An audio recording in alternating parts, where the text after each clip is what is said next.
Price the Lord. എല്ലാവരും സന്തോഷമായിട്ടിരിക്കുന്നോ? Hallelujah. കർത്താവ് നമുക്ക് നൽകി തരുന്ന എല്ലാ നല്ല അവസരങ്ങൾക്കായിട്ട് നമുക്ക് ദൈവത്തിന് നന്ദി പറയാം.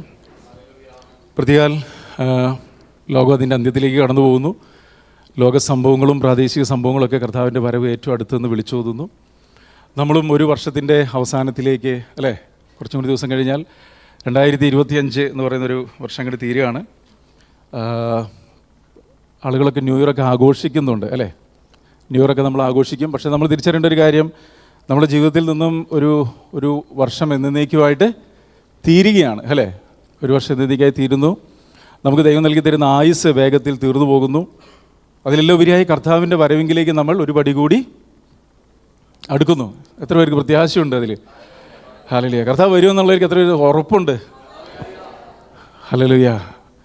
ഏറ്റവും ഉറപ്പുള്ള കാര്യം കർത്താവ് വരുമെന്നുള്ളതാണ്. Praise the lord. ഹല്ലേലൂയ. തൻ്റെ സഭയെ ചേർപ്പാനായിട്ട്, തൻ്റെ മണവാട്ടിയെ ചേർപ്പാനായിട്ട്, തൻ്റെ വിശുദ്ധന്മാരെ ചേർപ്പാനായിട്ട് കർത്താവ് മധ്യാകാശത്തിൽ വെളിപ്പെടുവാനുള്ള സമയം ഏറ്റവും അടുത്തിരിക്കുന്നു. അപ്പോൾ അങ്ങനെയാണെങ്കിൽ നമ്മുടെ ഓരോരുത്തരുടെ ഉത്തരവാദിത്വമാണ് ദൈവവചനത്തിൽ ഉറ്റുനോക്കിക്കൊണ്ട് നമ്മളുടെ വീണ്ടെടുപ്പ് അടുത്തുനിന്ന് തിരിച്ചറിഞ്ഞുകൊണ്ട് എന്ത് ചെയ്യണം? നമ്മൾ ഒരുങ്ങണം, അല്ലേ? ഹല്ലേലൂയ. നമുക്കൊരു നിമിഷം പ്രാർത്ഥിക്കാം. സ്വർഗ്ഗപിതാവേ, ഞങ്ങൾ നന്ദിയുള്ള ഹൃദയത്തോടെ അങ്ങയെ സ്തുതിക്കുന്നു, സ്തോത്രം ചെയ്യുന്നു. ഈ നല്ല ദിവസത്തിനായി ഞങ്ങൾ അങ്ങയെ വാഴ്ത്തുന്നു കർത്താവേ. രാവിലെ തോറുമുള്ള അങ്ങയുടെ ദയയും രാത്രി തോറുമുള്ള അങ്ങയുടെ വിശ്വസ്തതയും എത്ര വലുതാണെന്ന് ഞങ്ങൾ അറിയുന്നു കർത്താവേ. അങ്ങാണ് ഞങ്ങളെ കരുതി നടത്തി പരിപാലിക്കുന്നത്. ഏത് മനുഷ്യനും ഒന്ന് ഉറച്ചു നിന്നാൽ ഒരു ശ്വാസം മാത്രമായിരിക്കെ കർത്താവെ, അങ്ങ് ഞങ്ങളെ തേജസ്സും ബഹുമാനവും അണിയിച്ചിരിക്കുക കൊണ്ട് ഞങ്ങൾ അങ്ങേക്ക് നന്ദി പറയുന്നു കർത്താവെ. ഞങ്ങളുടെ വചനത്തിൽ പറയുന്നത് പോലെ വിശുദ്ധൻ ഇനിയും തന്നെ വിശുദ്ധീകരിക്കട്ടെ, നീതിമാൻ ഇനിയും നീതി പ്രവൃത്തി ചെയ്യട്ടെ, അഴുക്കുള്ളവൻ ഇനിയും അഴുക്കാടട്ടെ. ഇതാ ഞാൻ വേഗത്തിൽ വരുന്നു.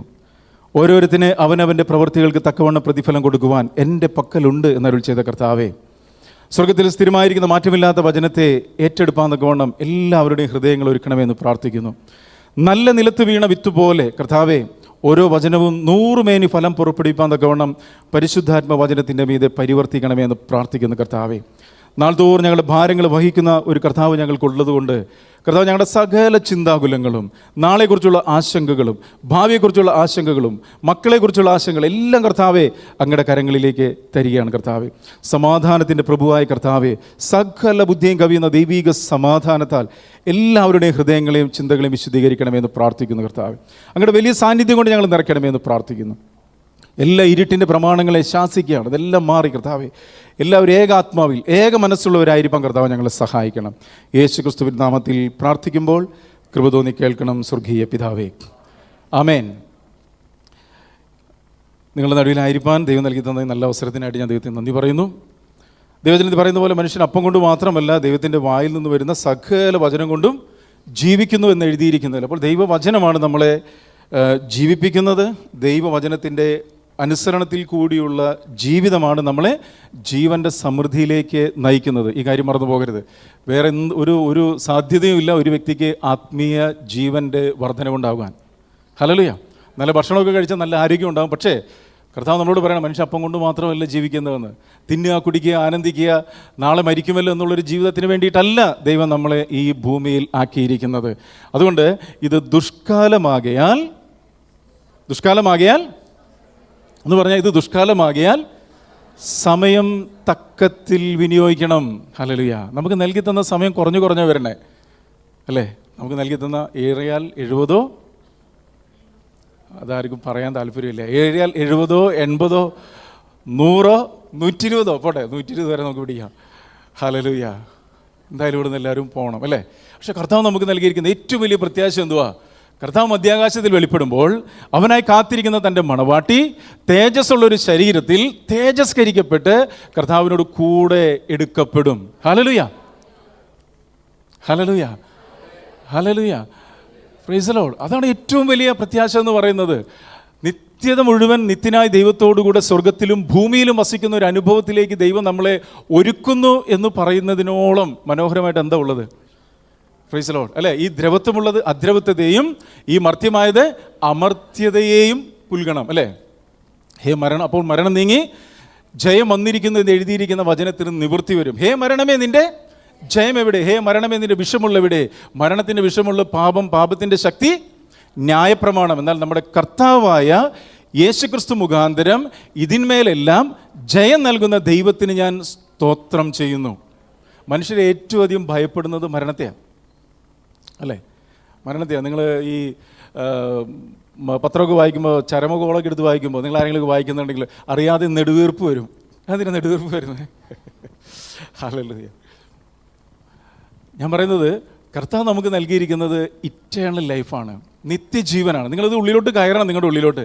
അല്ലെങ്കിൽ നമ്മളിവിടെ കുറച്ചു കാലം ജീവിച്ച് തിന്ന് കുടിച്ച് വഴക്കിട്ട് അല്ലെങ്കിൽ എന്തെങ്കിലുമൊക്കെ വെട്ടിപ്പിടിച്ച് കുറേ കാശ് ബാങ്കിലിട്ട് കുറേ ഇതൊക്കെ തിന്ന് അങ്ങനെ പോകാൻ വേണ്ടിയിട്ടല്ല. നമ്മൾ ദൈവം ഇവിടെ സൃഷ്ടിച്ചാക്കിയിരിക്കുന്നത് നിത്യനായ ദൈവത്തോടു കൂടെ. നിങ്ങൾ ഉള്ളിലോട്ട് കയറണം. നിത്യനായ ദൈവത്തോടു കൂടെ നിത്യത മുഴുവൻ സ്വർഗത്തിലും ഭൂമിയിലും വസിക്കുന്ന തേജസ്സിൻ്റെ മക്കളായിട്ട് നമ്മളെല്ലാവരും മാറണം. Price the lord. ഇത് നിങ്ങളുടെ ഉള്ളിലോട്ട് കയറിയാൽ നിങ്ങളുടെ ആത്മീയ ജീവിതം മാറും. ഹല്ലേലൂയ. നമ്മളെപ്പോഴും അനുഗ്രഹങ്ങളും ദൈവം നമ്മളെ അനുഗ്രഹിക്കും, വിടുവിക്കും, നമുക്ക് നന്മ നൽകും, ഇത് മാത്രം കേട്ടുകൊണ്ടിരുന്നാൽ പോരാ, മതിയോ? നമ്മൾ വിശ്വസിച്ചതിനേക്കാൾ രക്ഷ നമ്മളോട് അടുത്തിരിക്കുന്നു, ആർക്കും പ്രവർത്തിച്ചുകൂടാത്ത രാത്രി വരുന്നു എന്ന് പറഞ്ഞാൽ, കർത്താവ് നമുക്ക് നൽകി തരുന്ന സമയങ്ങളൊക്കെ നമ്മൾ തക്കത്തിൽ വിനിയോഗിക്കണം. Praise the lord. ഇത് മറന്നു പോകരുത്. അവസാനം പോയിട്ടൊന്നും നമുക്ക് വിശുദ്ധി പ്രാപിക്കാനൊന്നും പറ്റത്തില്ല. അവസാനം പോയിട്ടൊന്നും എന്ത് ചെയ്യാൻ പറ്റത്തില്ല? സമാധാനം ആചരിക്കാൻ പറ്റുമോ? പറ്റത്തില്ല. ഇതാണ് സുപ്രസാദ സമയം, ഇതാണ് രക്ഷാ ദിവസം, അല്ലേ? യൂദയെക്കുറിച്ച് പറയുമ്പോൾ യൂദയ്ക്ക് എത്ര അവസരങ്ങൾ കർത്താവ് കൊടുത്തു. യൂദയെ അറിയാവോ? ആരാ? ഹല്ലേലൂയ. പണ്ടൊരാൾ പറഞ്ഞു, തൂങ്ങി മരിച്ചെങ്കിലും ഒരു ലേഖനം എഴുതിയിട്ടല്ലേ മരിച്ചതെന്ന് പറഞ്ഞു. ഹല്ലേലൂയ. നിങ്ങളൊന്ന് ചിരിക്കാൻ വേണ്ടി എല്ലാവരും ഭയങ്കരമായിട്ട് ഇത് പിടിച്ചോണ്ട്, ഞാൻ തമാശ ഒന്നും പറയാൻ അറിയത്തില്ല. എന്നാലും ആ യൂദയല്ല അത് യേശുവിൻ്റെ സഹോദരനായ യൂദ എഴുതിയ ലേഖനമാണ്. അപ്പോൾ യൂദായെ കർത്താവ് ചേർത്ത് കൊള്ളാനായിട്ട് ഒത്തിരി പ്രാവശ്യം അവനോട് പറയുന്നതൊക്കെ നമുക്ക് കാണാനായിട്ട് സാധിക്കും. നമ്മുടെ ജീവിതത്തിലും കർത്താവ് നമ്മളെ ഒത്തിരി സ്നേഹിക്കുന്നതുകൊണ്ട് നമ്മളെ യഥാസ്ഥാനപ്പെടുത്തുവാൻ, നമ്മളുടെ മനസ്സ് പുതുക്കുവാൻ, പാപവഴികളെ വിട്ടുതിരിയുവാൻ, കയ്പും പകയും വെറുപ്പും വിദ്വേഷമൊക്കെ നീക്കിക്കളഞ്ഞ് നമ്മൾ ആ യേശുവിൻ്റെ സ്വരൂപത്തോട് അനുരൂപമായി തീരുവാനൊക്കെ കർത്താവ് നമുക്ക് ഒത്തിരി അവസരങ്ങൾ നൽകി തരുന്നുണ്ട്. പക്ഷെ പലപ്പോഴും നമ്മൾ എന്ത് ചെയ്യുന്നില്ല? ഇതറിയുന്നില്ല. അതുകൊണ്ടാണ് ഇസ്രായേൽ മക്കളെ കുറിച്ച് യേശു പറഞ്ഞൊരു കാര്യമുണ്ട്. എന്താ പറഞ്ഞേ? നിന്റെ സന്ദർശനകാലം നീ അറിഞ്ഞിരുന്നുവെങ്കിൽ നിനക്ക് കൊള്ളാമായിരുന്നു, അല്ലേ? കോഴി തൻ്റെ ചിറകിൻ്റെ കീഴിൽ നിങ്ങളെ ചേർത്തണയ്ക്കുന്നത് പോലെ എനിക്ക് നിങ്ങളെ ചേർത്തണപ്പാൻ എത്ര വട്ടം മനസ്സായി. പക്ഷെ പിന്നെന്താ പറയുന്നത്? നിങ്ങൾക്കോ? ഈ മനസ്സെന്ന് പറയുന്ന സാധനം ഭയങ്കര പ്രശ്നമുള്ള സംഭവമാണ്. കാരണം ഈ മനസ്സിനെ പുതുക്കുന്ന ഒരു ജീവിതത്തിലേക്ക് ദൈവം നമ്മളെ വിളിക്കുന്നത്. നേരത്തെ സഹോദരൻ പറയുന്നുണ്ടായിരുന്നു, റോമലേഖനം 12:2 എന്താ പറയുന്നത്? ഞാൻ ദൈവത്തിൻ്റെ മനസ്സലിവ് ഓർപ്പിച്ച് നിങ്ങളെ പ്രബോധിപ്പിക്കുന്നത് നിങ്ങൾ ബുദ്ധിയുള്ള ആരാധനയായി നിങ്ങളുടെ ശരീരങ്ങളെ ജീവനും വിശുദ്ധിയും ദൈവത്തിന് പ്രസാദമുള്ള യാഗമായി സമർപ്പിക്കണം. ഈ ലോകത്തോട് നിങ്ങൾ അനുരൂപമാകരുത്. കണ്ടോ? ഈ ലോകത്തോട് അനുരൂപമാകരുത്. പിന്നെന്ത് ചെയ്യണം? നന്മയും പ്രസാദവും പൂർണ്ണതയുമുള്ള ദൈവഹിതം ഇന്നതെന്ന് അതൊരു തിരിച്ചറിവാണ്. ഹല്ലേലൂയ. തിരിച്ചറിയേണ്ടതിന് മനസ്സ് പുതുക്കണം. വചനം കേൾക്കുമ്പോൾ ആ വചനത്തിന് തടസ്സം നിൽക്കുന്ന എന്തെങ്കിലും എൻ്റെ ഉള്ളിലുണ്ടെങ്കിൽ ഞാൻ എന്ത് ചെയ്യണം? എൻ്റെ മനസ്സിനെ പുതുക്കണം. മനസ്സിനെ പുതുക്കുന്ന വ്യക്തികളിലേക്കാണ് എന്ത് ചെയ്യുന്നത്? ദൈവിക ജീവൻ വ്യാപരിക്കുന്നത്. ആ വ്യക്തികളിൽ നിന്നാണ് കയ്പും പകയും വെറുപ്പും വിദ്വേഷവും നീരസങ്ങളും പിണക്കങ്ങളും ഹൃദയ കാഠിന്യങ്ങളും കോപവും ക്രോധവും വാഗ്വാദവും എല്ലാം നീങ്ങി പോകും. ഹല്ലേലൂയ. അങ്ങനെയാണ് ഒരു വ്യക്തി എന്ത് ചെയ്യുന്നത്? വിശുദ്ധിയിലേക്ക് വളരുന്നത്. അങ്ങനെ ആ ഒരു വിശുദ്ധിയിൽ തികയുവാനായിട്ട് കർത്താവ് നമുക്ക് നൽകി തരുന്ന സമയങ്ങളെ നമ്മൾ തക്കത്തിൽ വിനിയോഗിക്കണം. Praise the lord. ഇന്നത്തെ ചിന്തയ്ക്കായിട്ട് എഫേസ്യർക്ക് എഴുതിയ ലേഖനത്തിൽ 6 അധ്യായമുണ്ട്, നമുക്കറിയാം, അല്ലേ? എഫേസ്യർക്ക് എഴുതിയ ലേഖനത്തിൽ പറയുന്നൊരു കാര്യം എന്ന് പറയുന്നത്, സഭ ക്രിസ്തുവിൻ്റെ ശരീരമാണ്. ഹല്ലേലൂയ. സഭ ക്രിസ്തുവിൻ്റെ എന്ന് പറഞ്ഞാൽ എന്താ അർത്ഥം? സഭ ക്രിസ്തുവിൻ്റെ ശരീരമാണെങ്കിൽ ക്രിസ്തു സഭയുടെ ആരാണ്? ശ്രദ്ധിക്കണേ നിങ്ങൾ. സഭ ക്രിസ്തുവിൻ്റെ ശരീരമാണെങ്കിൽ ക്രിസ്തു സഭയുടെ ആരാണ്? തലയാണ്. അപ്പോൾ തലയായതിൽ നിന്നാണ് എന്ത് വ്യാപരിക്കുന്നത്? ജീവൻ വ്യാപരിക്കുന്നത്. ആരിലേക്ക്? കർത്താവിൻ്റെ ഓരോ മക്കളിലേക്കും ജീവൻ വ്യാപരിക്കുന്നത് തലയാകുന്ന ക്രിസ്തുവിനോട് ചേർന്നിരിക്കുമ്പോഴാണ്.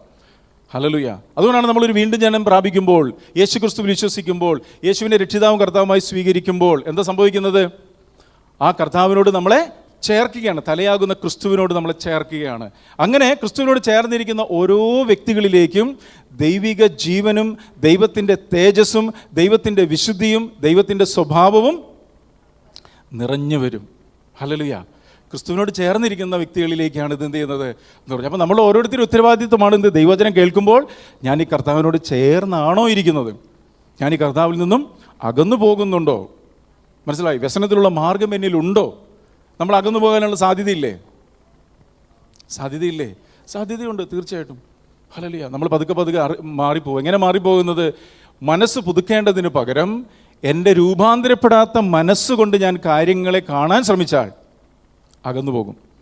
എന്നാൽ ദൈവത്തിൻ്റെ പരിശുദ്ധാത്മാവിൽ ദൈവവചനത്തെ ഏറ്റെടുക്കുകയും മനസ്സ് പുതുക്കുകയും ചെയ്യുന്ന ഒരു വ്യക്തിയിലേക്ക് ദൈവിക ജീവൻ എന്ത് ചെയ്യും? വ്യാപരിക്കാനായിട്ട് ഇടയായിത്തീരും. അപ്പോൾ എഫേസ്യ ലേഖനം 5-ാം അധ്യായത്തിൽ 5-ാം അധ്യായത്തിൻ്റെ 16-ാം വാക്യത്തിൽ പറയാണ്,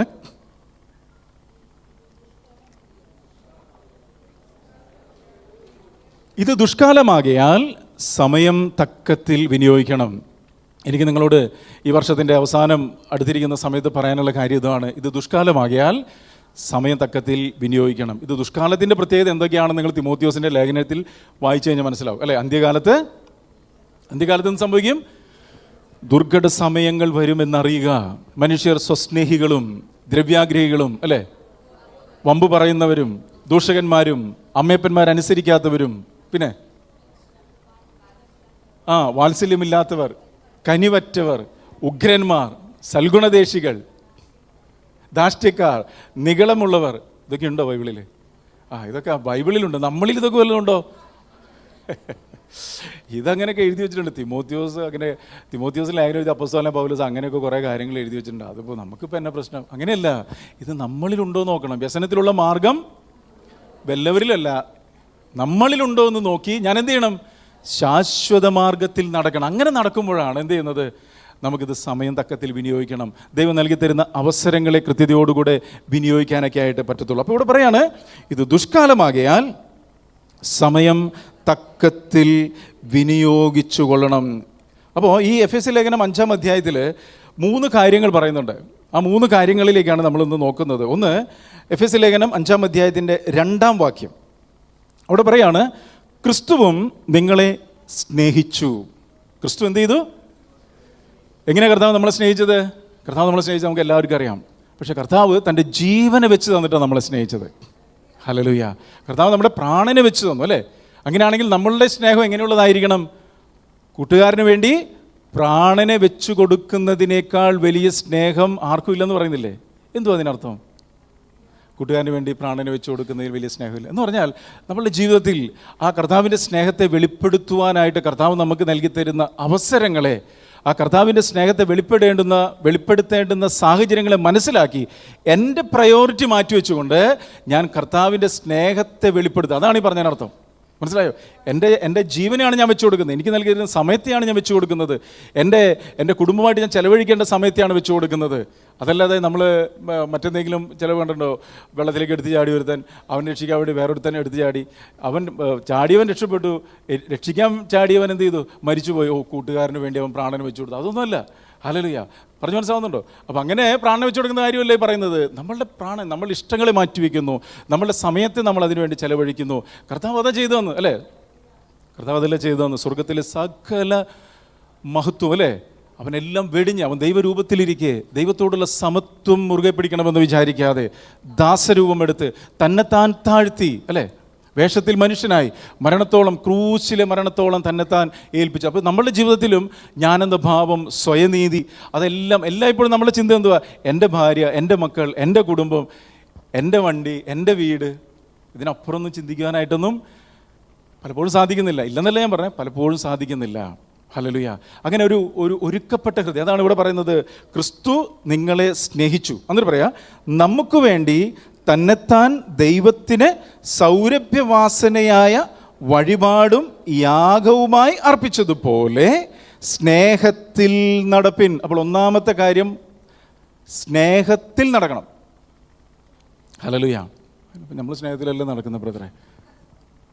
ഹല്ലേലൂയ. എന്തുവാ ഈ വീണ്ടും ജനം പ്രാപിച്ച ഒരു ദൈവ പൈതലിലുള്ള സ്നേഹവും ഈ ലോകപ്രകാരമുള്ള മനുഷ്യൻ്റെ സ്നേഹം തമ്മിലുള്ള വ്യത്യാസം എന്തുവാ? എന്തെങ്കിലും വ്യത്യാസമുണ്ടോ? എന്തെങ്കിലും വ്യത്യാസമുണ്ടോ? അങ്ങനെയൊന്നും പ്രത്യേകിച്ച് ഒന്നുമില്ല, എല്ലാവരെ പോലെയൊക്കെ തന്നെ. നിങ്ങളെന്തെങ്കിലും പറയുന്നേ, എന്തെങ്കിലും വ്യത്യാസമുണ്ട്? ഒരു വീണ്ടും ജനം പ്രാപിച്ച ഒരു ദൈവ പൈതലിലും ഈ ലോകപ്രകാരം നടക്കുന്ന വ്യക്തിയിലുള്ള സ്നേഹത്തിന് എന്തെങ്കിലും വ്യത്യാസമുണ്ടോ? ഉണ്ട്. എന്താ വ്യത്യാസം? കണ്ടീഷൻ ഇല്ലാത്ത, അല്ലേ? ഇവിടെ നമ്മൾ നോക്കിയേ സ്നേഹത്തിൽ നടക്കണോ? നമ്മളോടാണ് പറയുന്നത്, അർപ്പിച്ചതുപോലെ ആര് സ്നേഹത്തിൽ നടക്കണം? ഞാൻ നടക്കണം. ഹല്ലേലൂയ. ഈ സ്നേഹത്തിൻ്റെ പ്രത്യേകതയാണ്, ആ സ്നേഹത്തിന് എന്തില്ല? പരിധികളില്ല, പരാതികളില്ല. അതിനെക്കുറിച്ച് എവിടെയെങ്കിലും പറയുന്നുണ്ടോ? സ്നേഹത്തെക്കുറിച്ച്, ഈ കർത്താവിൻ്റെ സ്നേഹത്തെക്കുറിച്ച് എവിടെയെങ്കിലും പറയുന്നുണ്ടോ ബൈബിളിൽ? എവിടെ പറയുന്നത്? 1 കൊരിന്ത്യർ ലേഖനം 13-ാം അധ്യായം. അതൊക്കെ ഉള്ളിലേക്ക് കയറണം. 1 കൊരിന്ത്യർ ലേഖനം 13-ാം അധ്യായത്തിൽ സ്നേഹം എന്ത് ചെയ്യുന്നില്ല? നിഗളിക്കുന്നില്ല, ചീർക്കുന്നില്ല, അയോഗ്യമായി നടക്കുന്നില്ല, ദോഷം കണക്കിടുന്നില്ല, സ്വാർത്ഥം അന്വേഷിക്കുന്നില്ല, എല്ലാം ക്ഷമിക്കുന്നു. എനിക്കറിയാം, അടുത്തറിയാം എനിക്ക്. എല്ലാം ക്ഷമിക്കുന്നു. അല്ല, അതുണ്ടോയെന്ന് ചോദിക്കുന്നത്, നമ്മുടെ ജീവിതത്തിലുണ്ടോയെന്ന് ചോദിക്കുന്നത്. എല്ലാം മറക്കുന്നു. അത് അവിടെ എഴുതിയിട്ടുണ്ടല്ലോ. നമ്മുടെ ഉള്ളിലോട്ട് ഇതൊക്കെ നമുക്ക് അറിയാവുന്ന വാക്യമാണ്. ഇപ്പോൾ ഏത് വചനം നമുക്ക് അറിയാത്തത്? ഹല്ലേലൂയ. വചനമൊക്കെ നമുക്ക് ഇതെൻ്റെ ഉള്ളിലോട്ട് കയറണേ. വചനം ഉള്ളിൽ വചനം കയറി വചനം ക്രിയ ചെയ്ത് വചനം ജീവനായി തീർന്നെങ്കിലേ ഇത് നമ്മളിൽ മാംസം ധരിക്കത്തുള്ളൂ. അതല്ലാതെ വചനം ഇപ്പോൾ നമുക്ക് കാണാതെ പിടിക്കാനൊന്നും ബുദ്ധിമുട്ടൊന്നുമില്ല. എൻ്റെ ചോദ്യം എല്ലാം പൊറുക്കുന്നു എന്ന് പറഞ്ഞു കഴിഞ്ഞാൽ ഞാൻ പൊറുക്കാത്ത ഏതെങ്കിലും വ്യക്തികളുണ്ടോ? എനിക്ക് ക്ഷമിക്കാൻ പറ്റാത്ത വ്യക്തികളുണ്ടോ? എല്ലാം പൊറുക്കുന്നു, എല്ലാം വിശ്വസിക്കുന്നു. എന്തോ വിശ്വസിക്കുന്നത്? ദൈവവചനം എല്ലാം വിശ്വസിക്കുന്നുണ്ടോ? വിശ്വാസത്തിൽ നിന്ന് ഉത്ഭവിക്കാത്തതെല്ലാം പാപമാണ്. എല്ലാം വിശ്വസിക്കണം. ദൈവവചനം എന്ത് പറഞ്ഞു അതെല്ലാം വിശ്വസിക്കണം. കണ്ടിട്ടല്ല വിശ്വസിക്കുന്നത്, അല്ലേ? കർത്താവ് തോമസിനോട് പറഞ്ഞു, തോമസ് നീ കണ്ടിട്ട് വിശ്വസിച്ചു, കാണാതെ വിശ്വസിക്കുന്നവർ ഭാഗ്യവാന്മാർ. എല്ലാം പ്രത്യാശിക്കുന്നു എന്ന് പറഞ്ഞാൽ എന്താ അർത്ഥം? എൻ്റെ ജീവിതത്തിൽ സംഭവിക്കുന്ന എല്ലാം ദൈവം നന്മയ്ക്കായി കൂടി വ്യാപരിപ്പിക്കും. അതാ ദൈവവചനം. ദൈവത്തെ സ്നേഹിക്കുന്നവർക്കും നിർണയപ്രകാരം വിളിക്കപ്പെട്ടവർക്കും സകലതും നന്മയ്ക്കായി കൂടി വ്യാപരിക്കും. എത്ര പേർക്ക് അത് ഇതാണ് വിശ്വസിക്കണം എന്ന് പറഞ്ഞത്? എൻ്റെ ജീവിതത്തിൽ അങ്ങനെ വന്നില്ല കർത്താവേ, അങ്ങനെ സംഭവിച്ചില്ലെങ്കിൽ. നോ, ഇതെല്ലാം ദൈവത്തിനൊരു ഉദ്ദേശമുണ്ട്. ദൈവം അറിയാതെ നമ്മുടെ ജീവിതത്തിൽ എന്ത് ചെയ്തില്ല? ഒന്നും സംഭവിക്കത്തില്ല. അതിനേറ്റവും ലീസ്റ്റായിട്ട് കർത്താവ് പറഞ്ഞ കാര്യമാണ്, നമ്മുടെ തലയിലെ ഓരോ മുടി പോലും എണ്ണപ്പെട്ടിരിക്കുന്നു. അതിലൊന്ന് കർത്താവ് അറിയാതെ നിലത്ത് വീഴില്ല. 2 കാശിന് 3 കുരികിലുകൾ വിൽക്കുന്നില്ലേ? അവയിൽ ഒന്നുപോലും എൻ്റെ സ്വർഗസ്ഥനായ പിതാവ് അറിയാതെ നിലത്ത് വീഴത്തില്ല. എന്തിനാ അത് പറയുന്നേ? എന്നിട്ട് പറയാ, തൻ്റെ ഛായയിലും സാദൃശ്യത്തിലും സൃഷ്ടിച്ച എന്നെയും നിങ്ങളെയും ഈ സ്വർഗീയ പിതാവ് എത്ര കരുതും. ഹല്ലേലൂയ. വിശ്വസിക്കാൻ പറ്റുമോ നമുക്ക്? ആ കർത്താവ് നമ്മളെ കാണുന്നു, നമ്മളെ കരുതുന്നു, നമ്മളെ പരിപാലിക്കുന്നു, നമ്മളെ നടത്തുന്നു. അതിശയം ഭയങ്കരമായി നമ്മളെ സൃഷ്ടിച്ച് നമുക്കായിട്ട് നിത്യഭവനം ഒരുക്കി നമ്മളെ ചേർപ്പാൻ വരുന്ന ആ കർത്താവ് നമ്മളെ കൈവിടത്തിൽ ഉപേക്ഷിക്കത്തില്ല. പക്ഷേ ആ കർത്താവിനോട് അടുത്ത് നമ്മൾ ചെല്ലണം. ദൈവത്തിന് വലിയൊരു ആഗ്രഹമുണ്ട്, അല്ലേ? കർത്താവ് എന്ന് പറയുന്നത് എന്നോട് അടുത്ത് വരിക. ഈ കർത്താവിൻ്റെ അടുക്കിലേക്ക് അടുത്ത് ചെല്ലാൻ ഒരു ഒറ്റ വഴിയുള്ളൂ. എന്താ വഴി? ദൈവവചനത്തിൻ്റെ അനുസരണത്തിൽ കൂടി അല്ലാതെ ഒരു വ്യക്തിക്കും കർത്താവിൻ്റെ അടുക്കിലേക്ക് കടന്നു ചെല്ലാൻ പറ്റത്തില്ല. പറഞ്ഞു മനസ്സിലാവുന്നുണ്ടോ? വചനത്തിൻ്റെ അനുസരണത്തിൽ കൂടിയാണ് ഈ വിശുദ്ധനായ തേജസ്സുള്ള കർത്താവിൻ്റെ അടുക്കിലേക്ക് നമുക്ക് എന്ത് ചെയ്യാൻ പറ്റുന്നത്? കടന്നു ചെല്ലാൻ പറ്റുന്നത്. ഓരോരോ വചനത്തിൻ്റെ അനുസരണവും നമ്മളെ കർത്താവിൻ്റെ അടുക്കിലേക്ക് ഞാൻ ചോദിക്കട്ടെ, ഒരു വീണ്ടും ജനനം സംഭവിച്ചത് എങ്ങനെ? വചനത്തിൻ്റെ അനുസരണത്തിൽ കൂടിയല്ലേ? അല്ലേ? അവനെ കൈക്കൊണ്ട് അവൻ്റെ നാമത്തിൽ വിശ്വസിക്കുന്ന ഏവർക്കും ദൈവമക്കളാകുവാൻ അധികാരം കൊടുത്തു എന്നുള്ള വചനം നമ്മൾ പലപ്പോഴും കേട്ടിട്ട് നമ്മളതിനെ തള്ളിക്കളഞ്ഞു. എന്നാൽ ഒരു സമയത്ത് ഈ വചനം കേട്ടപ്പോൾ ആ വചനത്തെ ഞാൻ എന്ത് ചെയ്തു? ഏറ്റെടുത്തു. ആ വചനം ഞാൻ അനുസരിച്ചു. അല്ലേ? അനുസരിച്ചപ്പോഴല്ലേ എനിക്ക് കർത്താവുമായിട്ടുള്ളൊരു ബന്ധത്തിലേക്ക് കടന്നു ചെല്ലാൻ പറ്റിയത്. അവിടെയല്ലേ എൻ്റെ പാപക്കറകളെ കർത്താവ് കഴുകിക്കളഞ്ഞ് എന്നെ നീതീകരിച്ച് എന്നെ പുത്രത്വ പദവി നൽകിയ ആ ഒരു ബന്ധത്തിലേക്ക് കടന്നു ചെല്ലാനായിട്ട് എനിക്ക് നിങ്ങൾക്ക് സാധിച്ചതെങ്ങനെയാ? ആ വചനത്തെ അനുസരിച്ചപ്പോഴാണ്, അല്ലേ? ഹല്ലേലൂയ. ആ വചനം അനുസരിച്ച് അടുത്ത വചനം എന്തുവാ? അവനോട് ചേരുവാൻ സ്നാനപ്പെടണം. ഇന്നും പറയുന്നുണ്ടായിരുന്നു, അല്ലേ? അവനെ കൈക്കൊണ്ടവൻ്റെ നാമത്തിൽ വിശ്വസിക്കുന്ന ഏവർക്കും ദൈവമക്കളാകുവാൻ അവൻ അധികാരം കൊടുത്തു. അങ്ങനെ ആ വീണ്ടും ജന്മം പ്രാപിച്ച ഓരോ വ്യക്തികൾ എന്ത് ചെയ്യണം? കർത്താവിനോട് ചേരുവാൻ സ്നാനപ്പെടണം. അവൻ്റെ മരണ അടക്ക പുനരുത്ഥാനത്തോട് ഏകീഭവിക്കുവാൻ സ്നാനപ്പെടണം. പാപത്തിൻ്റെ കറകളെ കഴുകിക്കളയണം. ദൈവത്തോടുള്ള നല്ല മനസ്സാക്ഷിക്കായുള്ളൊരു അപേക്ഷയാണ് സ്നാനം എന്ന് പറയുന്നത്. അതനുസരിക്കണ്ടേ? അതനുസരിച്ചപ്പോഴല്ലേ നമുക്ക് ആ പ്രാഗൽഭ്യം ഉണ്ടായത്? അതനുസരിച്ചുകൊണ്ടല്ലേ നിങ്ങളിന്ന് കർത്തൃമേശ എടുത്തത്? എന്തിനാ അതിൽ ദേവദാസൻ പറഞ്ഞിരുന്നല്ലോ, രക്ഷിക്കപ്പെട്ട് സ്നാനപ്പെട്ട് കർത്താവിനോടുള്ള നല്ല ബന്ധത്തിൽ നടക്കുന്നവർക്കൊക്കെ മേശയിൽ പങ്കാളികളാവാം എന്ന് പറഞ്ഞ എന്തിനു വേണ്ടിയാ? ആ വചനത്തെ അനുസരിച്ചതുകൊണ്ടല്ലേ ആ പ്രാഗൽഭ്യത്തോടെ നമ്മൾ എഴുന്നേറ്റുന്നത്. ഞാൻ പറഞ്ഞു മനസ്സിലായോ? ഹല്ലേലൂയ. രക്ഷിക്കപ്പെടുന്നവരെ കർത്താവ് ദിനംപ്രതി എന്ത് ചെയ്തു? സഭയോട് ചേർത്ത്. നിങ്ങളെല്ലാവരും ഇവിടെ ആയിരുന്നു ഇതിനു മുമ്പ്? അല്ല, നമ്മൾ വേറെ പല പല കൂട്ടായ്മകളിലും ജാതി ആചാരങ്ങളിലും അനുഷ്ഠാനങ്ങളിലും വിഗ്രഹാരാധനയിലൊക്കെ നടന്നിരുന്നവരല്ലേ. രക്ഷിക്കപ്പെട്ടിട്ട് പിന്നെയും അവിടെ തന്നെ നിന്നില്ല. എന്ത് ചെയ്തു? ഒരു കൂട്ടായ്മയിലേക്ക് കടന്നു. അത് വചനത്തിന് അനുസരണമല്ലേ? ഞാൻ പറഞ്ഞു മനസ്സിലാവുന്നുണ്ടോ നിങ്ങൾക്ക്? അങ്ങനെ വചനത്തിൻ്റെ അനുസരണത്തിൽ കൂടിയല്ലേ നമ്മൾ കർത്താവിനോട് അടുത്ത് ചെല്ലുന്നത്, അല്ലേ? അപ്പോൾ ഇതിനപ്പുറത്തേക്ക് ഇനി അനുസരിക്കാനുള്ള വചനങ്ങളില്ലേ?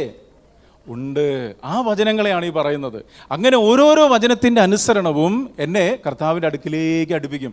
അങ്ങനെ കർത്താവിൻ്റെ അടുക്കിലേക്ക് ഞാൻ കടന്നു ചെല്ലും തോറും ആ കർത്താവിൻ്റെ തേജസ്സിനാൽ ഞാൻ നിറയപ്പെടാനിടയായിത്തീരും. കർത്താവിൻ്റെ സ്വഭാവം എന്നിൽ നിറയും. എന്നെ കാണുന്നവർ യേശുവിനെ കാണും. ആമേൻ. ശരിയാണോ പറയുന്നേ? ഇങ്ങനെയാണോ കർത്താവിൻ്റെ അടുക്ക്? വേറെ എന്തെങ്കിലും വഴിയുണ്ടോ? ഒരു വഴിയില്ല. ഈ ഒരൊറ്റ വഴിയുള്ളൂ. ഹല്ലേലൂയ. Praise the Lord. അപ്പോൾ ഇവിടെ പറയാ വഴിപാടും യാഗവും. ഇനിയിപ്പോൾ ഇതൊക്കെ പറയാൻ സമയമില്ല. വഴിപാട് യാഗം എന്ന് പറയുന്നത് എൻ്റെ ജീവിതമാണ്. ഈ വഴിപാട് യാഗം എന്ന് പറയുന്നത് അവൻ സൗരഭ്യവാസനയായി എന്ന് പറഞ്ഞാൽ തൻ്റെ ജീവിതം ഒരു സൗരഭ്യമായിട്ട് നമ്മുടെ വ്യക്തി ജീവിതത്തിൽ, നമ്മുടെ കുടുംബ ജീവിതത്തിൽ, ഭാര്യ ഭർത്തൃ ബന്ധത്തിൽ, മറ്റ് വിശ്വാസികളോടുള്ള ബന്ധത്തിൽ ഒരു സൗരഭ്യവാസനയായി എൻ്റെ ജീവിതം തീരുണ്ടോ? അല്ലല്ലോ. നല്ല സ്പ്രേ ഒക്കെ അടിച്ച് വരുമ്പോൾ അടുത്തൂടെയൊക്കെ പോകുമ്പോൾ ഏതോ പെർഫ്യൂമൊക്കെ അടിച്ചിട്ടുണ്ട്. ആ സൗരഭ്യം അല്ലത്. അതൊക്കെ കാശുണ്ടെങ്കിൽ ഒക്കെ ചെയ്യാൻ പറ്റും. ഇതൊന്നുമല്ല പറയണേ. എൻ്റെ വാക്കുകൾ, എൻ്റെ ബന്ധങ്ങൾ, എൻ്റെ ഇടപെടലുകൾ, എൻ്റെ കൊടുക്കൽ വാങ്ങലുകൾ അവിടെ കർത്താവിനെ വെളിപ്പെടുത്തുന്നുണ്ടോ എന്ന്. Price the lord. ഹല്ലേലൂയ. ഇതെല്ലാം രേഖപ്പെടുത്തി വയ്ക്കുന്നൊരു പുസ്തകമുണ്ട് കേട്ടോ. അറിഞ്ഞില്ലെന്നൊന്നും പറയരുത്. യഹോവ ഭക്തന്മാർ തമ്മിൽ സംസാരിച്ചു. യഹോവ അത് ശ്രദ്ധ വെച്ച് കേട്ടു. അവൻ്റെ സ്മരണ പുസ്തകത്തിൽ അതെല്ലാം രേഖപ്പെടുത്തിയിരിക്കുന്നു. മറന്നു പോകരുത്. ഒരിക്കൽ മരണം, പിന്നെ ന്യായവിധി, മനുഷ്യനായി പിറന്ന എല്ലാവർക്കും പറഞ്ഞിരിക്കുന്നു. ജീവൻ്റെ പുസ്തകത്തിൽ പേരെഴുതി കാണാത്ത ഏവരെയും തീപ്പൊയ്കയിൽ തള്ളിയിടും. 3 പുസ്തകങ്ങൾ തുറക്കും കേട്ടോ. ഏതൊക്കെ പുസ്തകങ്ങളാ? ജീവൻ്റെ പുസ്തകം, പേരെഴുതി യേശുവിൽ വിശ്വസിച്ച് ഓരോരുത്തരുടെ പേര് ജീവൻ്റെ പുസ്തകം. അടുത്ത് ഈ പുസ്തകമുണ്ട്, ദൈവവചനം. ദൈവവചന പുസ്തകം, ഓർമ്മയുടെ പുസ്തകം. അതാണ് സ്മരണ പുസ്തകം എന്ന് പറയുന്നത്.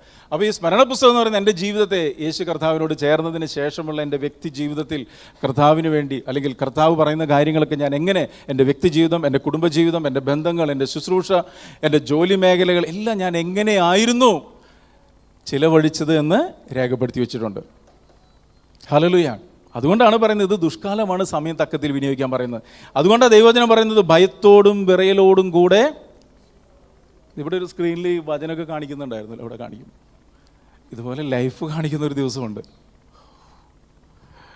ഹല്ലേലൂയ. ഇല്ല, അങ്ങനെ ഒരു സംഭവമില്ല. ഒക്കെ ഉണ്ടെന്നേ. നിന്റെ കാര്യവിചാരകത്തിൻ്റെ കണക്ക് ഏൽപ്പിച്ചു തരാൻ പറയും. ഇത് പേടിപ്പിക്കാൻ പറയുന്നൊന്നുമല്ല.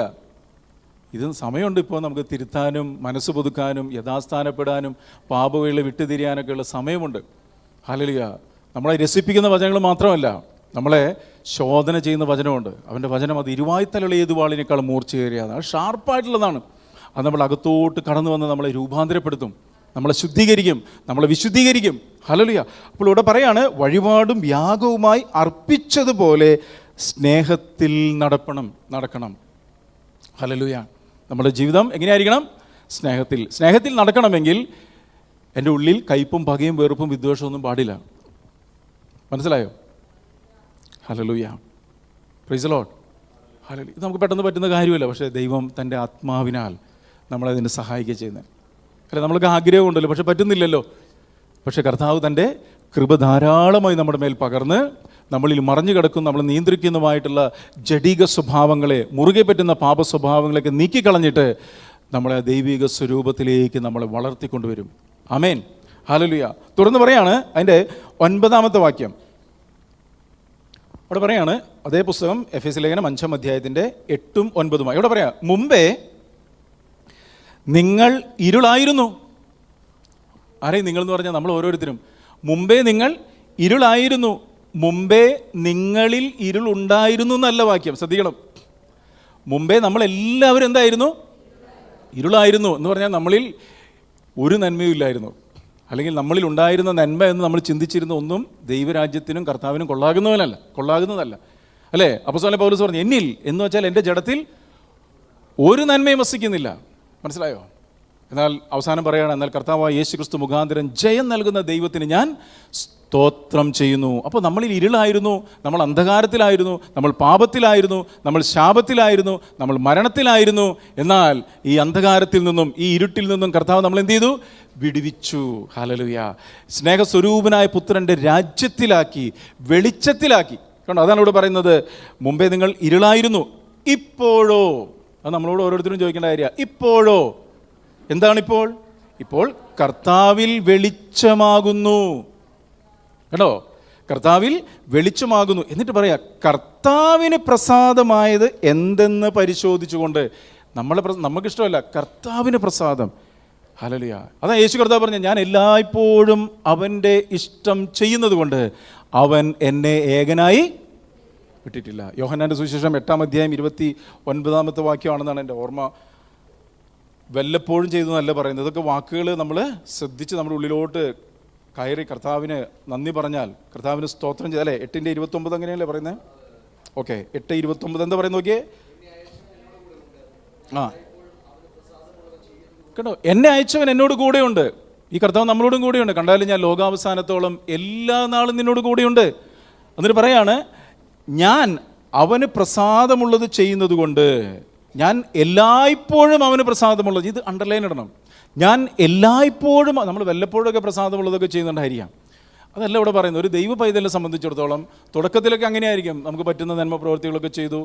പക്ഷേ പതുക്കെ പതുക്കെ കർത്താവിനോട് ചേർന്ന് നടക്കുമ്പോൾ നമ്മുടെ ജീവിതം പൂർണ്ണമായിട്ട് മാറ്റുന്നൊരു അനുഭവത്തിലേക്ക് കർത്താവ് കൊണ്ടുവരും. അതാണ് ഈ മുന്തിരിവള്ളി ശാഖയിൽ വസിക്കുന്ന ഒരു ജീവിതം എന്ന് പറയുന്നത്. മനസ്സിലായോ? അപ്പോൾ ഇവിടെ പറയാം, എല്ലായ്പ്പോഴും അവന് പ്രസാദമുള്ളത് ചെയ്യുന്നത് കൊണ്ട് ഒരു പ്രത്യേകത കൂടിയുണ്ട്, അവൻ എന്നെ ഏകനായി വിട്ടിട്ടില്ല. ഹല്ലേലൂയ. കണ്ടോ? അപ്പോൾ ഇതേ പദ്ധതിയിലേക്ക് ദൈവം നമ്മളെ വിളിക്കുന്നത്. മത്തായിയുടെ സുവിശേഷം 28-ാം അധ്യായത്തിൻ്റെ അവസാന വാക്യത്തിൽ അതാ പറയുന്നത്, ഞാൻ എല്ലാ നാളും നിങ്ങളോട് കൂടെയുണ്ട്. അപ്പോൾ ഇവിടെ പറയാണ്, കർത്താവിന് പ്രസാദമായത് എന്തെന്ന് പരിശോധിച്ചുകൊണ്ട് വെളിച്ചത്തിലുള്ളവരായി നടക്കണം. അപ്പോൾ ആദ്യം നമ്മൾ എന്തിൽ നടക്കണം എന്ന് പറഞ്ഞത്? ഒന്നാമത് നടക്കേണ്ട കാര്യം പറഞ്ഞത് സ്നേഹത്തിൽ നടക്കണം. ഇപ്പോൾ രണ്ടാമത് പറയാണ്, ഇപ്പോൾ വെളിച്ചത്തിൽ നടക്കണം. ഇനി എന്തോ വെളിച്ചം? ആലോചിക്കുക. വെളിച്ചത്തിൽ നടക്കണം, വെളിച്ചത്തിൽ നടക്കുന്നവർ എന്താ ഈ വെളിച്ചത്തിൽ നടക്കുക എന്ന് പറഞ്ഞു കഴിഞ്ഞാൽ? അതിൻ്റെ തൊട്ടടുത്ത വാക്യത്തിൽ തന്നെ പറയുന്നുണ്ട്. എന്താ വെളിച്ചം നോക്കിയേ? സകല സൽഗുണവും. ഉറങ്ങല്ലേ കേട്ടോ, ഉറങ്ങുന്നവനെ ഉണർന്ന്. എല്ലാവരും ഉണർന്നിരിക്കേ. അല്ലല്ലോ, ഇത് ഉറക്കമല്ല, ഇതൊരു മയക്കി കളയോ. വചനം കേൾക്കുമ്പോൾ അങ്ങ് മയങ്ങി പോവുക. കാരണം എന്താ അറിയോ? അതുകൂടി പറയട്ടെ, അതിനിടയിൽ പറയണത്. മയങ്ങി പോകുന്നത് എന്താ അറിയോ? ഇതേ സമയത്ത് ഇവിടെ ഒരു സിനിമയാണെങ്കിൽ അല്ലെങ്കിൽ ഒരു ക്ലിപ്പിങ്സ് ആണെങ്കിൽ ആരും ഉറങ്ങത്തില്ല. കാരണം നമ്മൾ ഇന്ദ്രിയങ്ങൾ ഈ വചനം കേൾക്കുമ്പോൾ അങ്ങ് തഴക്കമില്ലാത്തതുകൊണ്ട് മയക്കി കളയുന്നതാണ്. അതുകൊണ്ട് വചനം പറയുന്നത്, തഴക്കത്താൽ അഭ്യസനം പ്രാപിച്ച ഇന്ദ്രിയങ്ങൾ ഉള്ളവരാവണം നമ്മൾ. നമ്മളെ ഇന്ദ്രിയങ്ങൾ എന്ന് പറഞ്ഞാൽ എന്താ? കണ്ണ്, നാക്ക്, ചെവി, മൂക്ക്, ത്വക്ക്. ഈ 5 ഇന്ദ്രിയങ്ങൾ വചനത്തിൻ്റെ കേൾവിക്കായിട്ട്, വചനത്തിനായിട്ട് സമർപ്പിച്ചും കൊണ്ട് ഇനിയുള്ള സമയങ്ങൾ നമ്മൾ ചെലവഴിക്കണം. ഹല്ലേലൂയ. അതല്ലെങ്കിൽ എന്ത് ചെയ്യും? വചനം കേൾക്കുമ്പോൾ നമ്മൾ പോലും അറിയാതെ നമ്മളിങ്ങനെ ഉറങ്ങിപ്പോകും. മനസ്സിലായി? അപ്പോൾ എന്ത് ചെയ്യണം? പറയണം, ആ ഉറക്കത്തിൻ്റെ ആത്മാവിനെ ശാസിക്കണം. അതാണ് വചനം പറയുന്നത്, ഇരുട്ടിൻ്റെ നിഷ്ഫല പ്രവൃത്തികളെ ശാസിക്കണം. ആരും കേൾക്കണ്ട, നമ്മൾ ഉള്ളിൽ പറഞ്ഞാൽ മതി, കർത്താവേ, ആ ഉറക്കത്തെ, മയക്കത്തെ, ഏകാഗ്രത നഷ്ടപ്പെടുന്ന ആത്മാവിനെ ഞാൻ യേശുവിൻ്റെ നാമത്തിൽ ശാസിക്കുന്നു എന്ന് പറയുമ്പോൾ അത് മാറിപ്പോവുകയും നമ്മൾ തെളിച്ചമുള്ളവരായിരിക്കും. അപ്പോൾ ഇവിടെ പറയാണ്, സകല സൽഗുണവും. കേട്ടോ? നീതിയും സത്യവുമല്ലോ വെളിച്ചത്തിൻ്റെ ഫലം. കണ്ടോ? ഇനിയിപ്പോൾ നമ്മൾ വെളിച്ചത്തിൻ്റെ ഫലം അന്വേഷിച്ചൊന്നും ആരും പോകണ്ട, വെളിച്ചം എന്താണെന്ന് അന്വേഷിച്ച് ആരും പോകണ്ട. ഇവിടെ എല്ലാം കൃത്യമായിട്ട് ദൈവാത്മാവ് രേഖപ്പെടുത്തിയിട്ടുണ്ട്. സകല സൽഗുണം, ദൈവനീതിയുടെ ബോധ്യം, സത്യം, വെളിച്ചത്തിൻ്റെ ഫലം ഇതാണ്. എന്തോ സത്യം എന്ന് പറഞ്ഞാൽ എന്താ സത്യം? സത്യവുമല്ലോ എന്ന് പറഞ്ഞില്ലേ? എന്താണ് സത്യം? ദൈവത്തിൻ്റെ വചനമാണ് സത്യം. യോഹന്നാന്റെ സുവിശേഷം 17:17 പറയാം, സത്യത്താൽ അവരെ, അഥവാ നമ്മൾ ഓരോരുത്തരെ വിശുദ്ധീകരിക്കണം, നിന്റെ വചനം സത്യമാണ്. ഹല്ലേലൂയ. അപ്പോൾ ഇവിടെ പറയാണ്, അത് ആ സത്യവചനത്താലാണ് നമ്മൾ വിശുദ്ധിയിലേക്ക് നയിക്കുന്നത്. സത്യവചനത്തിന് അനുസരണമാണ് നമ്മൾ ഈ വെളിച്ചത്തിൽ നടക്കുക എന്ന് പറയുന്നത്. മനസ്സിലാവുന്നുണ്ടോ? അപ്പോൾ ഇവിടെ പറയാണ്, സകല സൽഗുണവും നീതിയും സത്യവുമല്ലോ വെളിച്ചത്തിൻ്റെ ഫലം. ഞാൻ പറഞ്ഞ കാര്യം തൊട്ട് വാക്യത്തിലുണ്ട് കേട്ടോ. ഇരുട്ടിൻ്റെ നിഷ്ഫല പ്രവൃത്തികളിൽ കൂട്ടാളികൾ ആകരുത്, അവയെ ശാസിക്കണം. ആര് ശാസിക്കണം? നമ്മൾ ശാസിക്കണം. ഇതുപോലെ സാഹചര്യം വരുന്ന സമയത്ത് പാസ്റ്റർ വിളിച്ച് പോകാൻ പറ്റുമോ? നമുക്ക് ഇല്ല. നമുക്ക് ശാസിക്കാം. നമ്മളോട് കൂടെ ദൈവം തൻ്റെ വാഗ്ദത്തത്തെയും പരിശുദ്ധാത്മാവിനെ നൽകിയിട്ടുണ്ട്, അല്ലേ? കർത്താവ് നമ്മളോട് കൂടെയുണ്ട്. നമ്മൾ ആ അധികാരത്തിൽ, സ്വർഗത്തിലും ഭൂമിയിലും സകല അധികാരവും ഞാൻ നിനക്ക് തന്നിരിക്കുന്നു. നമ്മൾ ശാസിക്കുമ്പോൾ ആ ഇരുട്ടിൻ്റെ ആത്മാവ് അത് നമ്മളെ വിട്ടുപോകും. Hallelujah, praise the lord, hallelujah. അങ്ങനെ പോവോ? വിട്ടുപോവോ? തീർച്ചയായിട്ടും ഇരുട്ടിൻ്റെ നിഷ്ഫല പ്രവൃത്തികളെ ശാസിക്കുക അത്ര ചെയ്യേണ്ടത്. കേട്ടോ, എനിക്ക് ഇരുട്ടിൻ്റെ നിഷ്ഫല പ്രവൃത്തികളിൽ കൂട്ടാളികളാകരുത്, അവയെ ശാസിക്കുക അത്ര വേണ്ടത്. അപ്പോൾ അവർ ഗൂഢമായി ചെയ്യുന്നത് പറയുവാൻ പോലും ലജ്ജയാകുന്നു. 13-ാം വാക്യത്തിൽ പറയാം, അവയെ ശാസിക്കുമ്പോഴോ സകലത്തെയും കുറിച്ച് വെളിച്ചത്താൽ ബോധം വരും. കേട്ടോ, ബോധം വരുന്നതൊക്കെയും വെളിച്ചം പോലെ തെളിവല്ലോ. എന്നിട്ട് പറയാണ്, കേട്ടോ, അതുകൊണ്ട് ഉറങ്ങുന്നവനെ ഉണർന്ന് മരിച്ചവരുടെ ഇടയിൽ നിന്നും എഴുന്നേൽക്കുക, എന്നാൽ ക്രിസ്തു നിന്റെ മേൽ പ്രകാശിക്കുമെന്ന് ചൊല്ലുന്നു. കേട്ടോ, ഹല്ലേലൂയ. അത് വെളിപ്പാട് പുസ്തകത്തിൽ പറയുന്നത്, ഉണർന്നുകൊള്ളുക, ചാവാറായ ശേഷിപ്പുകളെ ശക്തീകരിക്കുക. ഞാൻ നിന്റെ പ്രവൃത്തി എൻ്റെ ദൈവത്തിൻ്റെ സന്നിധിയിൽ പൂർണ്ണതയുള്ളതായി കണ്ടില്ല. ഹല്ലേലൂയ. ആകയാൽ നീ പ്രാപിക്കുകയും കേൾക്കുകയും ചെയ്തത് എന്തെന്നോർത്ത് ആദ്യത്തെ പ്രവൃത്തി ചെയ്യുക. ഇല്ലാഞ്ഞാൽ ഞാൻ വരികയും നിന്റെ നിലവിളക്ക് അതിൻ്റെ നിലയിൽ നിന്നും നീക്കിക്കളയുകയും ചെയ്യും. നീക്കിക്കളഞ്ഞാൽ പിന്നെ വെളിച്ചം ഉണ്ടാകത്തില്ല.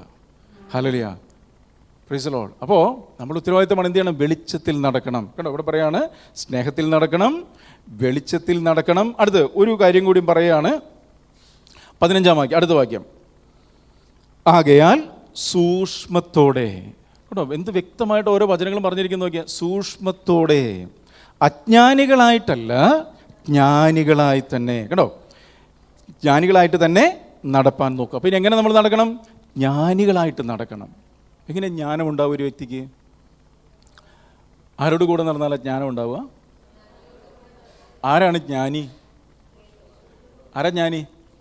ദൈവം, കർത്താവ്, അല്ലേ? കർത്താവിനോട് കൂടെ എങ്ങനെ നമുക്ക് നടക്കാൻ പറ്റുക? ഞാനിങ്ങനെ ചോദിക്കുമ്പോൾ ഞാൻ നിങ്ങളോടുള്ള സ്നേഹത്തിൽ തന്നെയാണോ ചോദിക്കുന്നത്? കാരണം നമ്മളൊന്ന് ഇൻട്രാക്ട് ചെയ്യുമ്പോൾ കുറച്ചുകൂടി നമ്മുടെ ഉള്ളിലോട്ട് ആ വചനം കയറും. അല്ല, എനിക്ക് പറഞ്ഞു പോകാൻ ബുദ്ധിമുട്ടുണ്ടായിട്ടല്ല, നിങ്ങൾ ഒന്നും കൂടി നമ്മൾ പറയുമ്പോൾ അത് നമ്മളുടെ, അല്ലേ, ദാവീദ് സങ്കീർത്തനത്തിൽ പറയുന്നത്, യഹോവ ഒരു വട്ടം അരുളി ചെയ്ത് ഞാൻ 2 വട്ടം കേട്ടു. 1 വട്ടം പറഞ്ഞ് 2 വട്ടം. അതെങ്ങനെയാ? അത് നമ്മൾ കേട്ടത് ഒന്നുകൂടി പറയുക. കണ്ടോ, ഹല്ലേലൂയ. അപ്പോൾ ഇവിടെ പറയണം, ആകയാൽ സൂക്ഷ്മത്തോടെ. എന്ത് പറ്റിയ എല്ലാവർക്കും ഒരു ഒരു ഒരു എന്തോ ഒരു സുഖക്കുറവുണ്ട്. ഹല്ലേലൂയ. എനിക്ക് ഇവിടെ നിൽക്കുമ്പോൾ അറിയാം, ഞാൻ പിന്നെ ഇടിച്ചിടിച്ച് അങ്ങ് പറയാ. 1 മണിക്കൂർ സംസാരിക്കാനും പറഞ്ഞിട്ടുണ്ട്.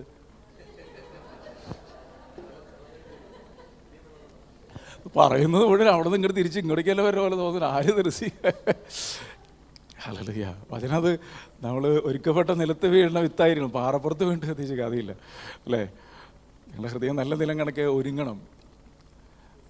മാർത്തേ നീ പലതിനെ ചൊല്ലി വിചാരപ്പെട്ടും മനം കലങ്ങിയിരിക്കുന്നു, അല്ലേ?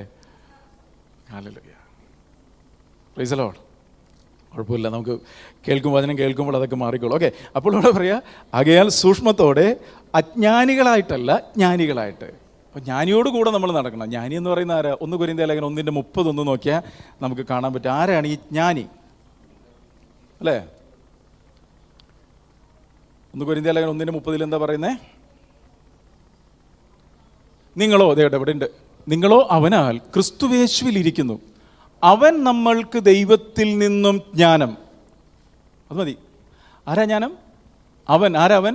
യേശു കർത്താവ്. അവൻ നമുക്ക് ദൈവത്തിൽ നിന്നും ജ്ഞാനം. അപ്പം ഞാൻ ആരുടെ കൂടെ നടന്നാലും എനിക്ക് ജ്ഞാനം കിട്ടുക? യേശുവിൻ്റെ കൂടെ നടക്കണം. കാരണം ഇത് വളരെ സിമ്പിളായ രീതി. അവൻ നമുക്ക് ദൈവത്തിൽ നിന്നും ജ്ഞാനം. അടുത്തത് നീതി, ശുദ്ധീകരണം, വീണ്ടെടുപ്പ്. അപ്പോൾ ഈ ഒരു കർത്താവിനോട് കൂടെ നടന്നാൽ കർത്താവ് ദൈവീയ ജ്ഞാനം കൊണ്ട് നിറയ്ക്കും, നീതീകരിക്കും, വിശുദ്ധിയിൽ വളർത്തും, കർത്താവ് വരുമ്പോൾ എടുക്കും. ഇത്രയേ ഉള്ളൂ. വലിയ തിയോളജി ഒന്നും പഠിക്കുന്ന കാര്യമൊന്നുമില്ല. ഹല്ലേലൂയ. നമുക്ക് നടക്കാൻ താല്പര്യമുണ്ടെന്ന് കർത്താവ് ചോദിക്കുന്നത്. നിനക്ക് എന്നോട് കൂടെ നടക്കാൻ താല്പര്യമുണ്ടോ? അതാ കർത്താവ് നമ്മളോട് ചോദിക്കുന്നത്. ഇവിടെ പഠിപ്പോ കുടുംബ മഹിമയോ സൗന്ദര്യമോ പേര് പ്രശസ്തി ഒന്നും കർത്താവ് നോക്കുന്നില്ല കേട്ടോ. പലരും പറയുന്നൊരു കാര്യമുണ്ട്, അയ്യോ ഞാൻ പഠിച്ചിട്ടില്ല, അല്ലെങ്കിൽ എനിക്കിത് അറിയത്തില്ല, എനിക്ക് വചനം വായിച്ചാൽ മനസ്സിലാവത്തില്ല. കർത്താവ് ചോദിക്കും, നിൻ്റെ ഹൃദയത്തിലൊരാഗ്രഹമുണ്ടോ? കാരണം മനുഷ്യൻ പുറമേ ഉള്ളത് നോക്കുമ്പോൾ ദൈവം ഹൃദയത്തെയും അന്തരിന്ദ്രിയത്തെയും ചോദ്യം. ഇത് നിങ്ങൾ മനസ്സിലാക്കണം.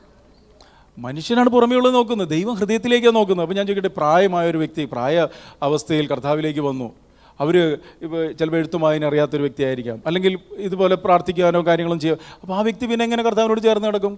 അപ്പോൾ ഇതിനാണ് ദൈവം തൻ്റെ ആത്മാവിനെ നമ്മളിലേക്ക് പകരുന്നത്. അതുകൊണ്ട് വചനം പറയുന്നത് ആത്മാവിനനുസരിച്ച് നടക്കാൻ പറയുന്നത്. ആത്മാവിനനുസരിച്ച് നടക്കുന്ന ഒരു വ്യക്തിക്ക് എങ്ങനെയാണ് കാര്യങ്ങൾ ചെയ്യേണ്ടത്, എങ്ങനെ വാക്കുളുപ്പിനാൽ രുചി വരുത്തിയതാകും, എങ്ങനെ കൃപയോട് കൂടിയതായിരിക്കും, എങ്ങനെയാണ് ഓരോ കാര്യങ്ങൾ ചെയ്യുക, എങ്ങനെയാണ് ജ്ഞാനമുള്ളവളായിത്തീരുന്നത്, എങ്ങനെയാണ് കുടുംബം പണിയുന്നത്, എങ്ങനെ താണിരിക്കേണ്ടത്, എങ്ങനെ സ്നേഹിക്കേണ്ടത്, എങ്ങനെ കുറവുകളോട്, ഇങ്ങനെ എല്ലാം മനസ്സിലാവും. എങ്ങനെയാണെങ്കിൽ കർത്താവിനോട് ചേർന്നിരിക്കണം. കാരണം എന്തുവാ? കർത്താവ് തൻ്റെ ജീവൻ നമ്മളിലേക്ക് പകരും. Price the Lord. ആ ജീവനിൽ എന്തുണ്ട്? ദൈവിക ജ്ഞാനമുണ്ട്. ആ ജീവനിൽ വിശുദ്ധിയുണ്ട്, അവിടെ സ്നേഹമുണ്ട്, അവിടെ സത്യമുണ്ട്, അവിടെ സൗമ്യതയുണ്ട്. Praise the lord. ഹല്ലേലൂയ. വേറെ പ്രത്യേകിച്ച് ഒന്നും നമ്മൾ ചെയ്യണം. കർത്താവിനോട് ചേർന്നിരിക്കുമ്പോൾ സാഹചര്യങ്ങളെ പരിശുദ്ധാത്മാവ് നമുക്ക് ഓർമ്മപ്പെടുത്തി തരും. ആ ഓർമ്മപ്പെടുത്തുമ്പോൾ കർത്താവ് നിൻ്റെ കൃപ എൻ്റെ മേൽ പകരണം, എന്നെ സഹായിക്കണം കർത്താവ്, എന്നെക്കൊണ്ട് പറ്റുന്നില്ല. പലവട്ടം നമ്മൾ വീണു പോയിട്ടുണ്ടാവുമായിരിക്കാം. പക്ഷേ ദൈവവചനം എന്താ പറയുന്നത്? വീഴാതെ നിങ്ങൾ സൂക്ഷിച്ച് തൻ്റെ മഹിമാസന്നിധിയിൽ കളങ്കമില്ലാതെ ആനന്ദത്തോടെ, ഇതാ വിശ്വസിക്കേണ്ടത്. പലരും സംഭവിക്കുന്നത് പറയാം, ഞാൻ വീണുപോയി, എന്നെക്കൊണ്ട് പറ്റുന്നില്ല, ഞാൻ എത്ര സമയം. നമ്മളെ കൊണ്ട് പറ്റില്ല. ഇതൊന്ന് തിരിച്ചറിയാൻ വേണ്ടിയിട്ടാണ്. നമ്മളുടെ കഴിവ് കൊണ്ടോ ശക്തി കൊണ്ടോ ഒരു വചനം പോലും ഇതിൽ അനുസരിക്കാൻ പറ്റത്തില്ല നമുക്ക്. അങ്ങനെ അനുസരിക്കുന്ന വചനത്തിൻ്റെ പ്രത്യേകത എന്താണെന്ന് വെച്ചാൽ, കുറച്ച് സമയം കഴിയുമ്പോൾ നിങ്ങൾ കുറച്ചൊക്കെ ചെയ്യുമായിരിക്കും, പക്ഷേ കുറച്ച് സമയം കഴിയുമ്പോൾ വീഴും. മനസ്സിലായോ? എന്നാൽ ദൈവവചനം പറയുകയാണ്. അതുകൊണ്ടാണ് കർത്താവ് പത്രോസിനോട് പറഞ്ഞത്, കർത്താവ് സഹോദരൻ എന്നോട് ക്ഷമിച്ചാൽ എത്ര വട്ടം ക്ഷമിക്കണം? 7 വട്ടമൊക്കെ എനിക്ക് പറ്റും. പിന്നെ ഞാനൊക്കെ എങ്ങനെയെങ്കിലുമൊക്കെ അഡ്ജസ്റ്റ് ചെയ്ത് ഇല്ലേ 7 വട്ടം വരത്തില്ലേ? പിന്നെ നമ്മൾ ഭയങ്കര കർത്താവ് അവരുടെ ഹൃദയത്തെ അറിയുന്നതുകൊണ്ട് കർത്താവ് പറഞ്ഞു 7 അല്ല 70 വട്ടം എന്ന് പറഞ്ഞാൽ എന്താ അർത്ഥം? എഴുതി വെച്ച് ക്ഷമിക്കണം എന്നുള്ള അർത്ഥത്തിലല്ല. ഞാൻ പറയുമ്പോൾ അസ്വസ്ഥമാകുന്നുണ്ടോ നിങ്ങളുടെ ഉള്ളിൽ? അസ്വസ്ഥമാകുന്നുണ്ടെങ്കിൽ എന്തോ അസ്വസ്ഥതയ്ക്ക് കാരണമുള്ളത് ഉണ്ടെന്നാണ് അതിനർത്ഥം. ആ അസ്വസ്ഥതമാകുന്ന വിഷയങ്ങളെ ക്ലിയർ ചെയ്യണം. അതാ വ്യസനത്തിലുള്ള മാർഗം എൻ്റെ ഉള്ളിലുണ്ടോ എന്ന് നോക്കണം. അതിനാ വചനം. എന്നിട്ട് എന്ത് ചെയ്യണം? ശാശ്വത മാർഗത്തിൽ നടക്കണം. അതിനാ പറയുന്നത്. നടന്നില്ലെങ്കിൽ ഇത് ദുഷ്കാലമാണ്, അവസാനം പോയിട്ട് നടക്കാൻ പറ്റത്തില്ലെന്ന്. ഇതാണ് സുപ്രസാദ സമയം, ഇതാണ് രക്ഷാ ദിവസം. അകത്തോട്ട് വലിക്കുന്ന ശ്വാസം തിരിച്ചു വിട്ടില്ലെങ്കിൽ തീർന്നില്ലേ? നമ്മൾ ഒന്നുമില്ല. ഏത് മനുഷ്യനെന്ന് ഉറച്ചു നിന്നാൽ ഒരു ശ്വാസം മാത്രമേ ഉള്ളൂ. ഒന്നുമില്ലെന്നേ, ഇത് കഴിഞ്ഞ് തീർന്നു. അതുകൊണ്ട് ഇപ്പോൾ ഇതാണ്, ഒന്ന് താണിരിക്കുക, അവൻ്റെ ബലമുള്ള കൈക്കിടി താണിരിക്കുക. കർത്താവ്, നീ നൽകിയതല്ല ഒന്നുമില്ല കർത്താവേ, നീയാണ് എന്നെ അതിശയം ഭയങ്കരമായി സൃഷ്ടിച്ചത്, നീയാണെങ്കിൽ എനിക്ക് സമ്പത്തുണ്ടാക്കാൻ ആരോഗ്യം തന്നത്, നീ നൽകിയതല്ല എൻ്റെ ജീവിതത്തിൽ ഒന്നുമില്ല. മക്കളെ തന്നെങ്കിൽ, കുടുംബം തന്നെങ്കിൽ, വീട് തന്നെങ്കിൽ, വാഹനം തന്നെങ്കിൽ, ശുശ്രൂഷ തന്നെങ്കിൽ, അല്ലേ, എല്ലാം കർത്താവ് തന്ന. ചിലർക്ക് ഭയങ്കര ജ്ഞാനമുള്ള, ഞാൻ ഭയങ്കര ജ്ഞാനിയാണ്, ആരാ തന്നത്? കർത്താവല്ല തന്നത്. ഒന്നുമില്ല. ഹല്ലേലൂയ. ദൈവം നൽകിയതല്ലാതെ നിനക്ക് എന്തുള്ളൂ? അഹങ്കരിക്കാൻ എന്തുള്ളൂ എന്ന്? ഒന്നും അഹങ്കരിക്കാനില്ല. ഈ ഒരു തിരിച്ചറിവാണ് താഴ്മയുള്ള. കർത്താവേ, മനസ്സിലായോ? കർത്താവിൻ്റെ മഹത്വം കണ്ട ഒരു വ്യക്തി തന്നെ സമർപ്പിക്കും. അങ്ങനെ സമർപ്പിക്കുന്ന ഒരു വ്യക്തിക്കാണ് ദൈവത്തിൻ്റെ ആത്മാവിനെ നയിക്കപ്പെടാൻ പറ്റത്തുള്ളൂ. നിഗളികളോട് ദൈവം എതിർത്ത് നിൽക്കും, താഴ്മയുള്ളവർക്കോ അവൻ കൃപ നൽകും. അപ്പം എന്താണ് താഴ്മ? എന്താ താഴ്മ എന്ന് പറഞ്ഞാൽ? നമ്മൾ കണ്ടിരിക്കുന്ന താഴ്മ എന്തുവാ? Price the Lord. അതൊന്നും അല്ല താഴ്മ. മറ്റുള്ളവരെ ശ്രേഷ്ഠരെന്ന് എണ്ണണം, എന്നേക്കാൾ ശ്രേഷ്ഠർ മറ്റുള്ളവരെ എണ്ണുന്ന ഒരു സ്വഭാവത്തിൽ. അങ്ങനെ ആണെങ്കിൽ ഞാൻ എന്ത് ചെയ്യണം? ഞാനോ കുറയണം. ഹല്ലേലൂയ. എൻ്റെ സ്വയനീതി, ഞാനെന്ന ഭാവം, അതെല്ലാം സറണ്ടർ ചെയ്യണം. അതാണ് ഒരു യഥാർത്ഥ കൂട്ടായ്മയിലേക്ക് വരുമ്പോൾ പ്രത്യേകത. അവിടെ വ്യക്തികൾക്ക് പ്രാധാന്യമില്ല, അവിടെ എല്ലാവരും ഒന്നാണ്, ഏക ശരീരമാണ്. ക്രിസ്തുവാകുന്ന തലയോട് ചേർന്നിരിക്കുന്ന ശരീരത്തിൻ്റെ അവയവങ്ങളാണ് നമ്മൾ ഓരോരുത്തരും. ഹല്ലേലൂയ. അതുകൊണ്ട് അവിടെ പറയുന്നത് കുറവുള്ളതിന് അധികം അഴകുണ്ടാകുവാൻ മാനം, അല്ലേ? നമ്മുടെ ശരീരത്തിൽ നമ്മളെല്ലാവരും അത്ര കൃത്യമായിട്ട് എന്ന് വന്നപ്പോൾ എത്ര സമയം നമ്മൾ കണ്ണാടി മുമ്പിൽ നിന്ന് ചിലവഴിച്ച്? എല്ലാം കൃത്യതയോടെ ആക്കിയിട്ടില്ല വന്നത്. നമ്മൾ കുറവുള്ളവരെ കരുതാനായിട്ട് നമുക്ക് അങ്ങനെ ആഗ്രഹമുണ്ടോ? ഇതൊക്കെ വചനത്തിൽ പറയുന്ന കാര്യങ്ങളാണ്. Price the lord. ഹല്ലേലൂയ. അപ്പോൾ ആ ദൈവത്തിൻ്റെ ഹിതം മനസ്സിലാക്കി അതിനനുസരിച്ച് മനസ്സിന് പുതുക്കുന്ന വ്യക്തിത്വങ്ങളായിട്ട് നമ്മൾ തീരണം. ഇല്ലെങ്കിൽ ബുദ്ധിയില്ലാത്ത കന്യകമാരെ പോലെ ആയിത്തീരും. അവസാനം ഒന്നും പോയിട്ട് നമുക്ക് ഓടിപ്പോയിട്ട് എണ്ണ മേടിക്കാനും വിശുദ്ധി പ്രാപിക്കാനും തേജസ് പ്രാപിക്കാനൊന്നും പറ്റത്തില്ല. അതുകൊണ്ടാണ് എബ്രായ ലേഖനത്തിൽ പറഞ്ഞത്, എല്ലാവരോടും സമാധാനം ആചരിച്ച് ശുദ്ധീകരണം പ്രാപിപ്പാൻ ഉത്സാഹിക്കണം. ശുദ്ധീകരണം കൂടാതെ ആരും കർത്താവിനെ കാണത്തില്ല. മനസ്സിലായോ? അപ്പോൾ കർത്താവിനെ കാണുക എന്നുള്ളതാണ് നമ്മൾ ഓരോരുത്തരുടെയും ആഗ്രഹമെങ്കിൽ, കർത്താവ് വിശുദ്ധനാണ്, കർത്താവ് നീതിമാനാണ്, അവൻ പാപമില്ലാത്തവനാണ്, അല്ലേ? ദോഷം കണ്ടുകൂടാത്ത നിർമ്മല ദൃഷ്ടിയുള്ളവനാണ്. ആ തേജസ്സുള്ള കർത്താവിനെ തേജസ്സിൽ കാണുവാൻ വേണ്ടി നമ്മളെ ഒരുക്കിയെടുക്കുന്ന സമയമാണ് ഇപ്പോൾ. അപ്പം അതുകൊണ്ടാണ് ഇവിടെ പറയുന്നത് നമ്മൾ എങ്ങനെ നടക്കണമെന്ന് പറഞ്ഞത്. നമ്മൾ സ്നേഹത്തിൽ നടക്കണം, നമ്മൾ വെളിച്ചത്തിൽ നടക്കണം, നമ്മൾ ദൈവിക ജ്ഞാനത്തിൽ നടക്കണം. അതാണ് ആകയാൽ സൂക്ഷ്മത്തോടെ അജ്ഞാനികളായിട്ടല്ല ജ്ഞാനികളായിട്ടത്രേ നടപ്പാൻ നോക്കുവിൻ. അപ്പോൾ ഈ നാളുകളിലുള്ളൊരു പ്രശ്നം എന്ന് പറഞ്ഞാൽ ജ്ഞാനത്തിൻ്റെ വശീകരണ വാക്കുകളാൽ പലരെയും എന്ത് ചെയ്യും, തെറ്റിക്കുന്നൊരു കാലഘട്ടത്തിലാണ് നമ്മൾ ജീവിക്കുന്നത്. അതുകൊണ്ടാണ് യഥാർത്ഥത്തിലുള്ള ജ്ഞാനം നമുക്കുണ്ടാവണമെങ്കിൽ നമ്മൾ കർത്താവിനോട് ചേർന്ന് നടക്കാൻ പറയുന്നത്, യേശു കർത്താവിനോട് ചേരുമ്പോൾ. അതുകൊണ്ട് വചനം പറയുന്നത് ഏത് ആത്മാവിനെയും വിശ്വസിക്കാതെ ആത്മാക്കൾ ദൈവത്തിൽ നിന്നുള്ളവയെന്ന് ശോധന ചെയ്യുവെന്ന് പറയുന്നത്. അപ്പോൾ ഒരു ജ്ഞാനത്തിൻ്റെ വശീകരണ വാക്കിനെ എനിക്ക് എന്ത് വേണ്ട, വചനത്തിൻ്റെ അനുസരണത്തിൽ കൂടിയുള്ളൊരു ജീവിതത്തിൻ്റെ ആവശ്യമില്ല. മനസ്സിലായോ? പക്ഷേ ദൈവവചനത്തിൻ്റെ അനുസരണത്തിൽ കൂടിയുള്ളൊരു ജീവിതം എൻ്റെയും നിങ്ങളുടെ ജീവിതത്തിൽ ഉണ്ടായാൽ ആ വചനത്തിൻ്റെ അനുസരണത്തിൽ ദൈവിക ജ്ഞാനവും ആ വ്യക്തിയിൽ നിറയും. കിട്ടിയില്ല? മനസ്സിലായോ? ഹല്ലേലൂയ. അതായത് മനസ്സിലായി, ജ്ഞാനത്തിന് എന്ത് വേണ്ട, ലൈഫ് വേണ്ട, അനുസരണം വേണ്ട. അത് ബുദ്ധിയുടെ പ്രമാണത്തിൽ പറയാനായിട്ട് സാധിക്കും. എന്നാൽ ജീവൻ ഉണ്ടാകണമെങ്കിൽ എന്ത് വേണം, അനുസരിക്കണം, വചനം അനുസരിക്കണം. ഞാൻ എൻ്റെ പിതാവിൻ്റെ കൽപ്പനകൾ അനുസരിച്ച് നടന്നതുപോലെ, അല്ലേ, ഞാൻ എന്ത് സംസാരിക്കണം എന്ത് പറയണമെന്ന് എനിക്ക് അവൻ കൽപ്പന തന്നിരിക്കുന്നു. ഞാൻ സ്വയമായി ഒന്നും ചെയ്യുന്നില്ല, അവൻ എന്നിൽ വസിച്ചുകൊണ്ട് അവൻ്റെ ഇഷ്ടം ചെയ്യുന്നു. ഇതൊക്കെ നമ്മൾക്ക് കാണിച്ചു തന്ന മാതൃകയെ പ്രിയമുള്ളവരെ. അപ്പോൾ നമ്മളും യേശുവിനോട് ചേർന്ന് നടക്കാൻ തുടങ്ങുമ്പോൾ അവൻ്റെ വചനത്തിൻ്റെ അനുസരണത്തിൽ കൂടിയുള്ളൊരു ജീവിതത്തിലേക്ക് നമ്മൾ നടത്തും. കുറവുകളില്ലാത്തവരില്ല, പക്ഷേ കുറവുകളെ മാറ്റിയെടുക്കുന്ന ഒരു വലിയ ദൈവപ്രവൃത്തിയാണ് ദൈവത്തിൻ്റെ പരിശുദ്ധാത്മ നമ്മളിൽ ചെയ്തെടുക്കുന്നത്. മനസ്സിലായോ? ഹല്ലേലൂയ.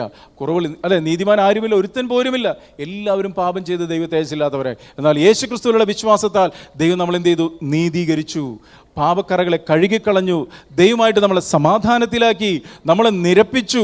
നാം അബ്ബാ പിതാവേ എന്ന് വിളിക്കുന്ന പുത്രത്വത്തിൻ്റെ ആത്മാവിനെ പകർന്നു, അല്ലേ, വാഗ്ദത്തത്തിൻ പരിശുദ്ധാത്മാവിനെ നൽകി, സ്വർഗസ്ഥലങ്ങളിൽ പുത്രനോട് കൂടെ നമ്മൾ ഇരുത്തി, അല്ലേ, സ്വർഗത്തിലെ ദൂതന്മാരുടെ സാന്നിധ്യവും കാവലും തന്നു. ഇനിയൊരു പാപം എൻ്റെ ജീവിതത്തിൽ വന്നാൽ അപ്പോൾ തന്നെ ആ കൃപാസനത്തിങ്കിലേക്ക് ഓടിച്ചെല്ലുവാനായിട്ട് ഒരു ജീവനുള്ള പുതിയ വഴി കർത്താവ് ഒരുക്കിയിരിക്കാൻ തത്സമയത്ത് എൻ്റെ പാപങ്ങളെ ഏറ്റുപറഞ്ഞ്, കർത്താവെ എൻ്റെ പാപം എന്നോട് ക്ഷമിക്കണം, എൻ്റെ രക്തത്താൽ എന്നെ കഴുകണമേ എന്ന് പറഞ്ഞ് കഴുകൽ പ്രാപിച്ച് ദൈവനീതിയുടെ ബോധ്യത്തിൽ ഓരോ ദിവസം ജീവിക്കുവാനായിട്ടുള്ള എല്ലാ കാര്യങ്ങളും കർത്താവ് നൽകി തന്നു. ഇല്ലേ, വീഴാതെ നമ്മളെ സൂക്ഷിക്കാൻ സ്വർഗത്തിലെ ദൂതന്മാരുടെ കാവൽ തന്നില്ലേ, അപകടങ്ങളും അനർത്ഥങ്ങളും വരാതെ കർത്താവ് നോക്കിയില്ലേ. നീതിമാന്റെ അനർത്ഥങ്ങൾ അസംഖ്യമാകുന്നു, എന്നാൽ അതിൽ നിന്നെല്ലാം ദൈവം നമ്മളെ രക്ഷിക്കുന്നു. എന്താ കാരണം? രക്ഷ പ്രാപിക്കുന്നവരുടെ സേവകാത്മാക്കളായ സ്വർഗീയ ദൂതന്റെ സാന്നിധ്യവും കാവലും കർത്താവ് നൽകിയിരിക്കുകയാണ്. ഹല്ലേലൂയ. മാത്രമല്ല നമ്മുടെ പൗരത്വം എന്തുവാ? ഇന്ന് എല്ലാവരും മറ്റ് രാജ്യങ്ങളിലെ പൗരത്വത്തിന് വേണ്ടി ഓടുമ്പോൾ വചനം പറയാണ്, നമ്മുടെ പൗരത്വമോ സ്വർഗത്തിൽ അത്രയാകുന്നു. ഹല്ലേലൂയ. എന്താ കാരണം? അവിടെ നിന്ന് കർത്താവ് യേശു ക്രിസ്തു നമ്മെ ചേർപ്പാനായിട്ട് വരും. Price the lord. ഹല്ലേലൂയ. നമ്മൾ കണ്ടിട്ടില്ലേ ചില VVIPകളൊക്കെ ചേർക്കാനായിട്ട് എന്താണ് ഫ്ലൈറ്റൊക്കെ, അല്ലേ, ചാർട്ടർ ചെയ്ത് ഫ്ലൈറ്റൊക്കെ പോകുന്നത് കണ്ടിട്ടില്ലേ? അങ്ങനെയുള്ളവരൊക്കെ ഫോട്ടോ ഒക്കെ എടുത്തിട്ട് ഇടും. അവർ സ്പെഷ്യലായിട്ടൊക്കെ പോകുന്നത് കാണുമ്പോൾ നമ്മൾ വിചാരിക്കും നമുക്ക് ഫ്ലൈറ്റിൽ കയറാൻ പോലും പറ്റുന്നില്ല. നിങ്ങൾ വിചാരിക്കും എന്തിനാ അത് പറഞ്ഞതെന്ന്. എൻ്റെ പ്രിയമുള്ളവർ, നമ്മളെ ചേർപ്പാൻ കർത്താവ് വരും. അതാ പറഞ്ഞത്. മനസ്സിലായോ? നമ്മളെ ചേർപ്പാൻ സകല ചരാചരത്തിൻ്റെ ഉടയവനും സകലത്തിൻ്റെ സൃഷ്ടാവുമായ കർത്താവ് അവൻ മധ്യാകാശത്തിൽ വെളിപ്പെടാൻ സമയമെടുത്തു. ഹല്ലേലൂയ. അതായി പറയുന്നത്. ഹല്ലേലൂയ. അതിനു വേണ്ടിയിട്ടുള്ള ഒരുക്കം നമ്മുടെ അകത്തുണ്ടാകണം. Price the Lord. ലോകം അതിൻ്റെ അന്ത്യത്തിലേക്കാണ് പോകുന്നത്. ലോകം നിങ്ങളെ വശീകരിച്ചുകൊണ്ടിരിക്കുക. അതുകൊണ്ട് വചനം പറയുന്നത്, ഈ ലോകത്തോട് നിങ്ങൾ അനുരൂപമാകരുത്. ഈ ലോകത്തോട് അനുരൂപമാകാൻ വേണ്ടി നമ്മളെ വിളിച്ചുകൊണ്ടിരിക്കുമ്പോൾ നമ്മളെ ദൈവം വിളിച്ചു വേർതിരിച്ചിരിക്കുന്നത് ദൈവരാജ്യത്തിന് വേണ്ടിയിട്ടാണ്. നമ്മൾ ഇരുട്ടിൻ്റെ അധികാരത്തിൽ നിന്ന് വിടിവിച്ച് സ്നേഹസ്വരൂപനായ പുത്രൻ്റെ രാജ്യത്തിലാണ് നമ്മളാക്കിയിരിക്കുന്നത്. ഈ രാജ്യത്തിൻ്റെ അധികാരത്തിനും പദവിക്കും ഒത്തവണ്ണം ജീവിക്കുവാൻ വേണ്ടിയിട്ടാണ് ദൈവം തൻ്റെ വാഗ്ദത്തത്തിൻ പരിശുദ്ധാത്മാവിനെ നമുക്ക് തന്നിരിക്കുന്നത്. ഹല്ലേലൂയ. ആ ഒരു ഉത്തമ ബോധ്യത്തിൽ നമ്മൾ കുറ്റബോധത്തിലല്ല, നിരാശയിലല്ല. ദൈവമക്കൾക്ക് കുറ്റബോധമല്ല വേണ്ടത്. കുറ്റബോധം കൊണ്ടുവരുന്നത് പിശാചാണ്. ദൈവത്തിൻ്റെ മക്കൾക്ക് ദൈവം നൽകുന്നത് ദൈവനീതിയുടെ ബോധ്യമാണ്. ഹല്ലേലൂയ. ആ ഒരു ഉറച്ച ബോധ്യത്തിൽ ഞാൻ കർത്താവിൻ്റെ പൈതലാണ്, അവൻ എന്നെ വഴി നടത്തുന്നു, ഞാൻ വീണാലും അവൻ എന്നെ താങ്ങും, അല്ലേ, നീതിമാൻ വീണാലും അവൻ എഴുന്നേൽക്കും, അവൻ നിലം പരിശാകുവാൻ അവൻ സമ്മതിക്കുകയില്ല. Price the Lord. അങ്ങനെ നമുക്ക് വേണ്ടി കരുതി നടത്തി പരിപാലിക്കുന്ന കർത്താവിൻ്റെ വലിയ കരുതലും സ്നേഹവും അനുഭവിച്ചുകൊണ്ട് കർത്താവിൻ്റെ വരവിങ്കൽ കണ്ണിവെക്കുന്നതിന് രൂപാന്തരപ്പെടുന്ന തേജസ്സിൻ്റെ മക്കളായി ഒരുങ്ങുവാൻ വേണ്ടിയിട്ടാണ് കർത്താവ് നമ്മളെ വിളിച്ചിരിക്കുന്നത്. അതുകൊണ്ടാണ് നമ്മളോട് പറയുന്നത്, സ്നേഹത്തിൽ നടക്കണം, വെളിച്ചത്തിൽ നടക്കണം, ജ്ഞാനികളായിട്ട് നമ്മൾ നടക്കണം. നമുക്ക് നമ്മെ തന്നെ ദൈവകാരനിലേക്ക് സമർപ്പിക്കാം. സ്വർഗീയ പിതാവേ, ഞങ്ങൾക്ക് നൽകി തരുന്ന ഈ നല്ല അവസരങ്ങൾക്കായിട്ട് ഞങ്ങൾ നന്ദി പറയുന്നു. ഇത് ദുഷ്കാലമാകയാൽ സമയം തക്കത്തിൽ വിനിയോഗിപ്പാൻ ഞാനുമുള്ള ഹൃദയം നൽകണം കർത്താവേ. കർത്താവെ, അങ്ങോട്ടും ഇങ്ങോട്ടും നോക്കി ഞങ്ങളുടെ ഓട്ടത്തിൻ്റെ സ്ഥിരത നഷ്ടപ്പെടുത്തുവാനല്ല, വിശ്വാസത്തിൻ്റെ നായകനും പൂർത്തി വരുത്തുന്ന യേശുവിനെ ശ്രദ്ധിച്ചു നോക്കി ഞങ്ങളുടെ ഓട്ടം സ്ഥിരതയോടെ ഓടുവാൻ കർത്താവെ എല്ലാവരും അങ്ങ് സഹായിക്കണമെന്ന് പ്രാർത്ഥിക്കുന്നു. ആഗ്രഹിക്കുന്ന ആത്മാക്കളെ തൃപ്തിപ്പെടുത്തുന്ന ഒരു കർത്താവാണല്ലോ ഞങ്ങൾക്കുള്ളത്. ആത്മാവിനെ അളവ് കൂടാതെ പകരുന്ന ഒരു ദൈവമാണല്ലോ ഞങ്ങൾക്കുള്ളത്. ഹല്ലേലൂയ. ആഗ്രഹിക്കുന്ന ആത്മാക്കളെ തൃപ്തിപ്പെടുന്ന കർത്താവെ, ഞാൻ എൻ്റെ മനസ്സ് നിങ്ങൾക്ക് പൊഴിച്ചു തരുമെന്ന് അരുൾ ചെയ്ത ദൈവമേ, അങ്ങോട്ട് ചേർന്ന് നടന്നുകൊണ്ട് അങ്ങയുടെ പ്രിയ മക്കളായി തീരുവാൻ, ഹല്ലേലൂയ, നല്ലവനും വിശ്വസ്തനുമായ ദാസനെ ദാസി എന്നുള്ള വിളി കേൾപ്പാൻ, ഇവൻ എൻ്റെ പ്രിയപുത്രൻ, ഇവരെ ഞാൻ പ്രസാദിച്ചിരിക്കുന്നെന്ന് അതിശ്രേഷ്ഠ തേജസ്സിൽ നിന്നും സ്വരം വന്നതുപോലെ ഞങ്ങളെ ഓരോരുത്തരെയും കുറിച്ച് പറയുവാൻ തക്ക വേണം അങ്ങയുടെ പരിശുദ്ധാത്മാവ് ഞങ്ങളെല്ലാവരെയും അഭിഷേകം ചെയ്യണം കർത്താവെ. ഈ ശബ്ദം കേൾക്കുന്ന ഓരോ മക്കളെയും അങ്ങയുടെ കരങ്ങളിലേക്ക് സമർപ്പിക്കുകയാണ്. പ്രത്യേക കർത്താവ്, ഈ വർഷത്തിൻ്റെ അവസാന ദിവസങ്ങളിലേക്ക് ഞങ്ങൾ പ്രവേശിക്കുമ്പോൾ കർത്താവെ, നിന്റെ വരവ് ഏറ്റവും അടുത്തെന്ന് ഞങ്ങൾ തിരിച്ചറിയാണ് കർത്താവെ. കയ്പിലും പകയിലും വെറുപ്പിലും വിദ്വേഷത്തിലും നീരസത്തിലും പിണക്കത്തിലും ഒന്നും ജീവിക്കുവാനല്ല ഞങ്ങളെ വിളിച്ചിരിക്കുന്നതെന്ന് തിരിച്ചറിഞ്ഞുകൊണ്ട് ദൈവ തേജസ്സിൻ്റെ മക്കളായി ഒരുങ്ങുവാൻ, ഹല്ലേലൂയ, കർത്താവിൻ്റെ പരിശുദ്ധാത്മാവ് ഞങ്ങൾ എല്ലാവരെയും സഹായിക്കണമെന്ന് പ്രാർത്ഥിക്കുന്നു. ഓരോ ഭവനങ്ങൾ സ്വർഗീയ ഭവനങ്ങളായി തീരാൻ കർത്താവ് സഹായിക്കണമേ. കർത്താവ്, പിതാവും പുത്രനും പരിശുദ്ധാത്മാവും ഒന്നായിരിക്കുന്നത് പോലെ കുടുംബ ജീവിതങ്ങൾ, ഭാര്യ ഭർത്തൃ ബന്ധങ്ങൾ, മക്കളോടുള്ള ബന്ധങ്ങൾ, അമ്മയപ്പന്മാരുള്ള ബന്ധങ്ങൾ, സഹോദര ബന്ധങ്ങൾ, എല്ലാ മേഖലയിലും ക്രിസ്തുവിൻ്റെ സൗരഭ്യം വെളിപ്പെടുത്തുന്ന വ്യക്തിത്വങ്ങളായി തീരുവാൻ എല്ലാവരും അങ്ങ് സഹായിക്കണമേ. അവൻ ആത്മാവിനെ അളവ് കൂടാതെയല്ലോ പകരുന്നത്. എല്ലാവരുടെ മേൽ അഭിഷേകത്തെ പകരണം കർത്താവെ. ആകയാൽ അജ്ഞാനികളായിട്ടല്ല, ജ്ഞാനികളായി, ഇത് ദുഷ്കാലമാകയാൽ സമയം തക്കത്തിൽ വിനിയോഗിച്ചുകൊള്ളുവിൻ. എല്ലാവരെയും ദൈവം ധാരാളമായി അനുഗ്രഹിക്കട്ടെ. യേശു ക്രിസ്തുവിൻ നാമത്തിൽ പ്രാർത്ഥിക്കുമ്പോൾ കൃപ തോന്നി കേൾക്കണമേ സ്വർഗീയ പിതാവേ.